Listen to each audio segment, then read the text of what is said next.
question. Who focused human beings into being? Was it extraterrestrials of some sort? You've answered this question before, or maybe it wasn't just this question, but it was a similar one. But yes, that's my question. Well, when you accept that you were source energy before you came into this physical body, so there is all of this non-physical awareness. But in the evolution of that which you are, in other words, the very first beingness on your planet were not humans or even dinosaurs, but even microbes in soil. But even those very elementary organisms were consciousness having expansion and having comparative experiences. So the evolution has been going on for a long time. As you stand in here, we want to answer the question this way first, and then we will come back to any detail that you are still hungry for. When you think about creation, as we were talking as we first began here today, that this leading edge environment is the furthest most place where source is focused. Can you accept that? In other words, source energy out here in you.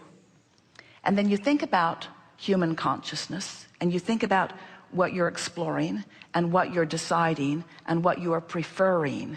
When you think about the desires that are being born within you, and then you think about source holding those thoughts and maintaining the frequency until that manifestation can occur. As you focus in that way, you can understand how this source energy consciousness is guiding this evolution. So all of the controversy over the difference between whether it is God created or evolution created, it is both. It is source energy's awareness, but source energy, this is the most significant part of this. The desire that source energy then focuses upon is discovered by the leading edge creator who is physically focused. So it's an expansion of consciousness. You have to accept that in the same way that your dream state is perceptual, all of this is too. But you just get so good at perceiving it that then you want to call it this more concrete reality. So thought does become matter. So now ask your question again. Who created it? Consciousness.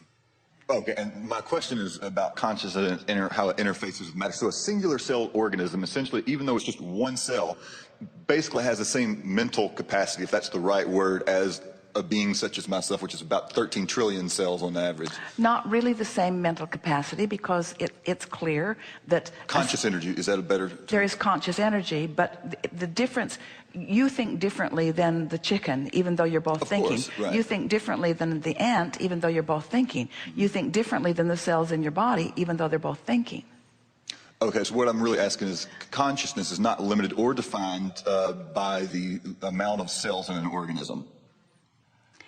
Consciousness, whether it, no matter how significant it is, as in the case of a human body, or insignificant that it may seem, as in the case of a one-celled organism, consciousness is still having its comparative experience where it knows what it doesn't want and knows what it does want. In other words, there is always this expectation of improvement. And so the consciousness of the trillions of cells in your body are all adding to the consciousness that is you. You really can't separate one from the other. Here's another way of going here. And we really are out here on the leading edge of thought, but we think it will be satisfying to all of you. We touched on it earlier. It seems to be the theme of this gathering today.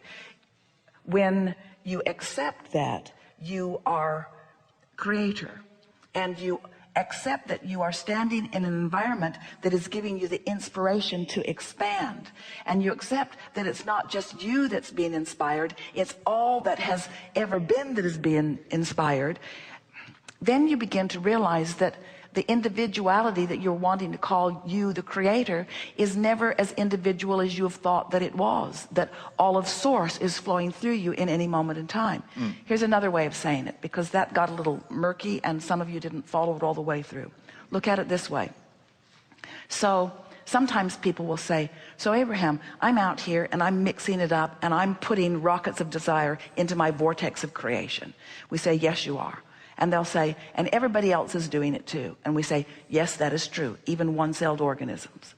So here is this vortex of request or desire that source immediately becomes.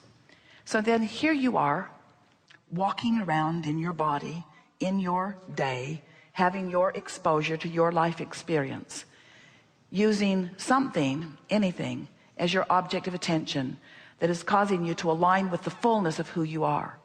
So all of that consciousness, all of that knowing is available to you right here, right now, in this moment. To one cell of the trillion. So as you are focused in a way that is causing no resistance in your experience, everything that has anything to do with you has access to all of that, you see.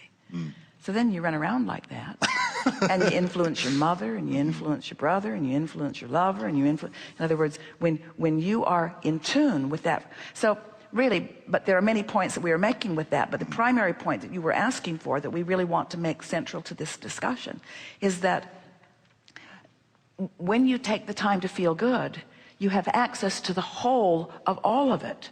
And that doesn't mean that you could translate or articulate all of it right here this red hot minute. That would be a pretty expansive moment in time. But anything that is important to where you are standing and who you are being and what you are doing and what you are wanting then is available. And that's why those highs in those moments feel so extraordinary. People are always wanting to have the discussion of, are we all one? And we say, that's hard for you to accept as you look around at your individual clumps on individual chairs. But it is true that when you use anything as your excuse to resonate with that high frequency vibration, that then you have access to everything that this source energy is, that's always been flowing to you in any moment in time, whether you knew that it was or not. In other words, you don't have to learn this to earn this. It's always been present, but you have to be in the vibrational frequency of it in order for it to be revealed to you or translated by you. Esther was saying to her sister this morning, I always thought that what revelation was that someone else, like God, would be really smart. And if I was worthy enough, that then God would reveal to me, meaning God would tell me what he knows. The revelation would come to me because of my worthiness. And Esther said, now I get it, that the revelation always means I have to achieve a vibrational frequency that allows me to interpret it. In other words, it's not someone else giving it to me.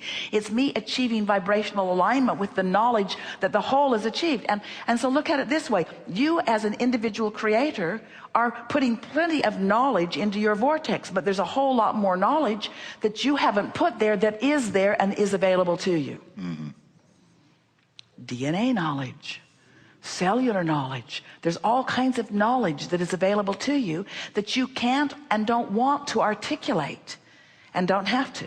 All you have to do is find some reason. Takes 10 minutes to feel good. And as you find that reason to feel good, now you are in a vibrational frequency that allows the translation.